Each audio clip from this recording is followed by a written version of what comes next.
Hello, this is Ashee from Crafting with Ashee, and welcome to this card making tutorial. This is the card we're making today. It features a watercolour wash background and the simple birthday stamp set from Stampin Up. So let me show you how I made this lovely swatch watercolour background.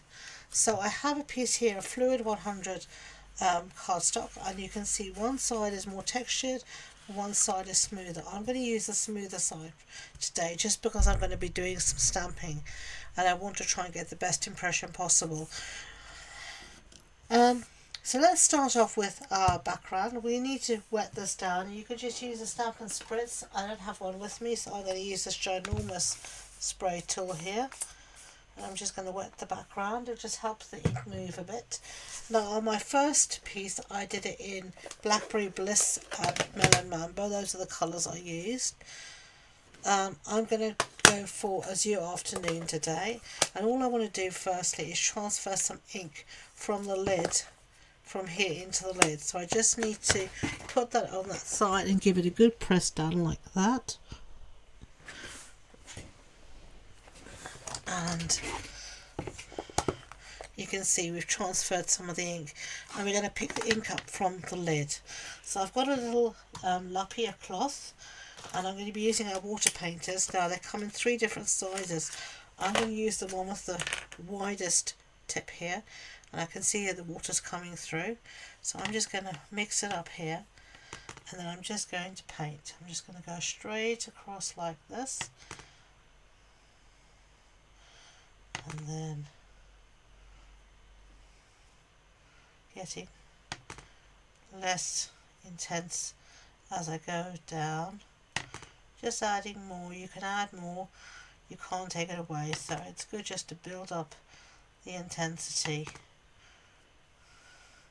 And the reason we use watercolour cardstock is it can stand up to all of this water, whereas a normal basic white would maybe start to peel and it just couldn't stand up to this amount of water.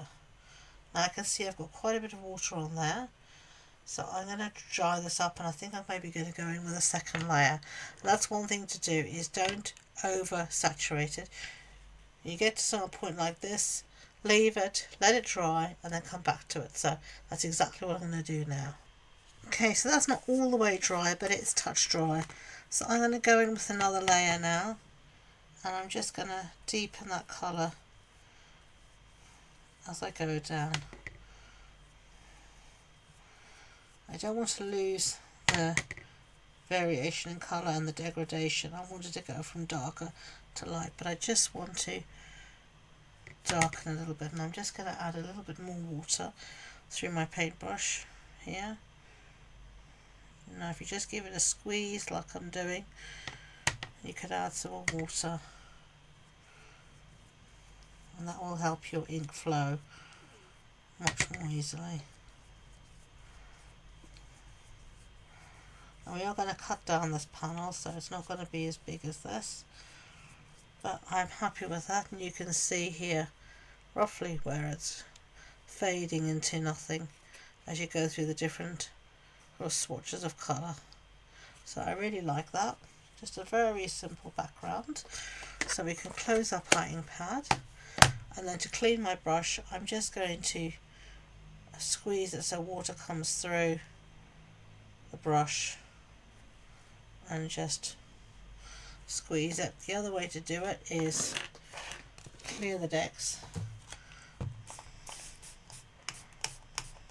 and use your spritzer, whatever spritzer you're using, and just clear, and yeah, it's clean.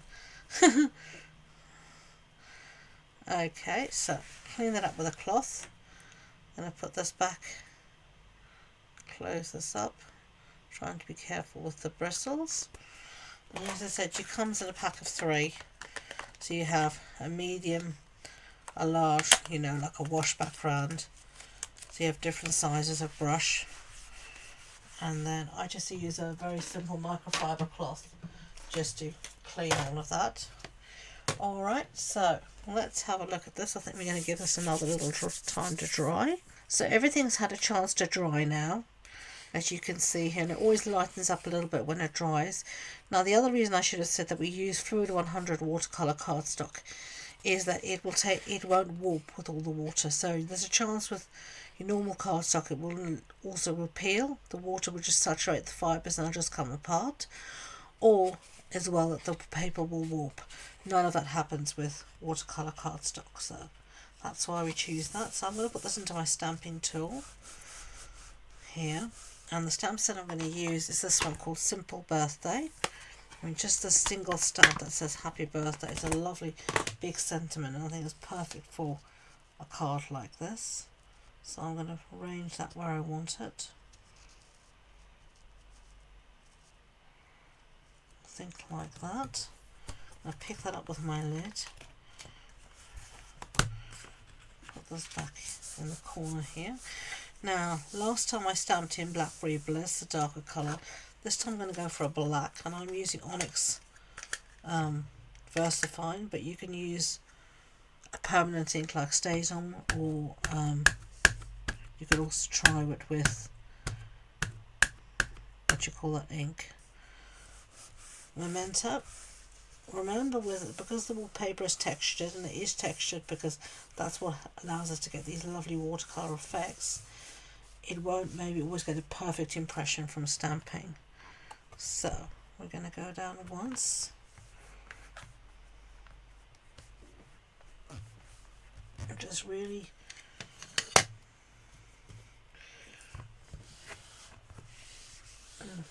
give it a good press to really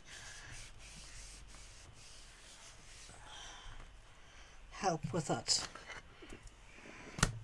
See, you don't get a perfect impression. So I'm going to go in again. That's why I'm using the stamping tool.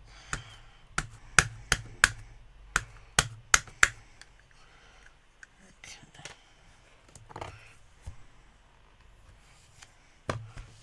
I'm just using here anything with weight to help me really give it a good press down.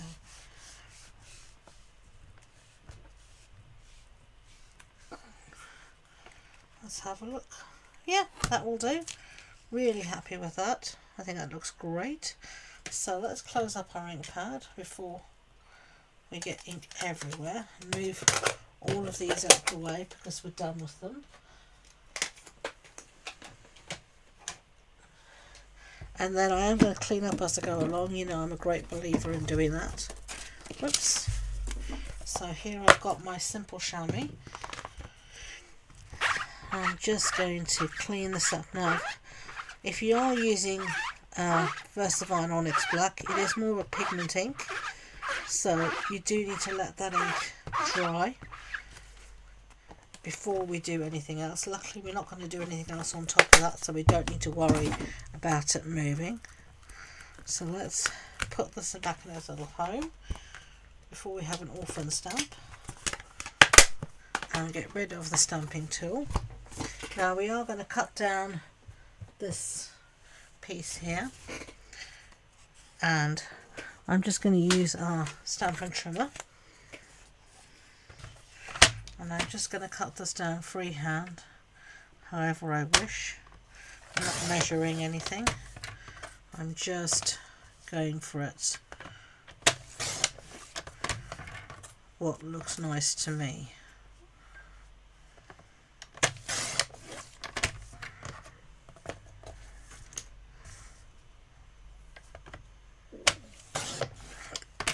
Okay, I think that'll look fine. Get rid of all these bits, and then what I am going to do is I'm going to bring in a piece of foil sheet. I've just got a scrap here of our foil sheet, and I'm going to mat this onto it. So let's get my stamp and seal.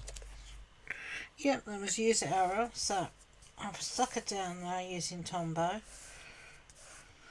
Sometimes the texture of the watercolour cardstock doesn't agree with seal. So now I'm going to cut this out using my scissors. That's a bit of scrap for later. So I find that scissors with a longer blade really helps you to try and cut straight. And the more times you practice, the better it gets. Okay, so that's what we've got so far. Then on the back I'm going to put down some foam adhesive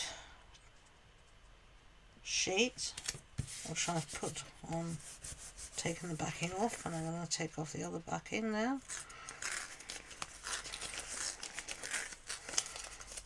And get rid of that. And I should have actually made my card up first. Whoops. This is the card base. It's thick. It's very vanilla cardstock. If you've got any thick very vanilla from before retired, you can use that, or you can use just normal very vanilla. And I've got some beautiful bokeh designer series paper here, and this is cut to 14.35 centimeters by 10. And we're just going to stick this to the front.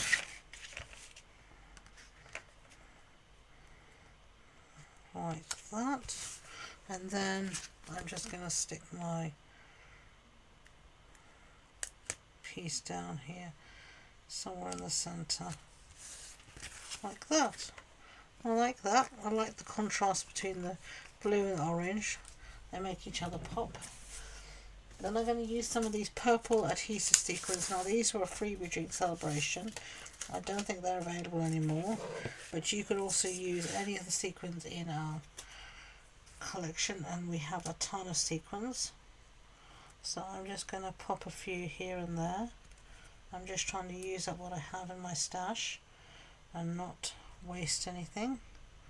For the crafters, we don't like to waste. I'm going to use a rather think my take your pick tool here, because these sequins are wanting to pop all over the place. I'm just going to sprinkle a few here and there.